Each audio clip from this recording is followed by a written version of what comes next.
যেসব ড্রাগন গাছের ডালগুলো মোটা হয় সেই সব ডালে ফুল ফল ধারণ ক্ষমতা বেশি হয়, আর যেসব ড্রাগন গাছের ডালগুলো সরু সরু হয় সেই সরু ডালে ফুল ফল ধারণ ক্ষমতা কিন্তু কম হয়, একরকম হয় না বললেই চলে।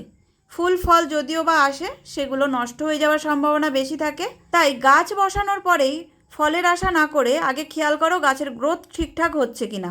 তোমরা যদি ভাবো জৈব সার দিয়ে বা যে কোনো সার দিয়ে গাছের গ্রোথ ভালো করে ফেলবে, তা কিন্তু একেবারেই না। জৈব সারের সাথে সাথে গাছে যদি ঠিকঠাক রৌদ্র না পায় তাহলে কিন্তু ডালগুলো সরু সরু হবে। আমার এই ড্রাগন গাছের ভিডিওতে প্রচুর তোমাদের কমেন্ট আসে যে দিদি তোমার ড্রাগন গাছের ডালগুলো বেশ ভালো মোটা, তো এরকম মোটা ডাল পেতে গেলে কি করতে হবে? কিছুই করতে হবে না, তোমাদের একটু খেয়াল করো তোমাদের ড্রাগন গাছগুলো একটানা সকাল থেকে সন্ধ্যা পর্যন্ত রৌদ্র পাচ্ছে কিনা। যদি না পায় তাহলে একটু জায়গাটা চেঞ্জ করে দেখো, 6 মাসের মধ্যে তোমাদের গাছে পরিবর্তন লক্ষ্য করতে পারবে।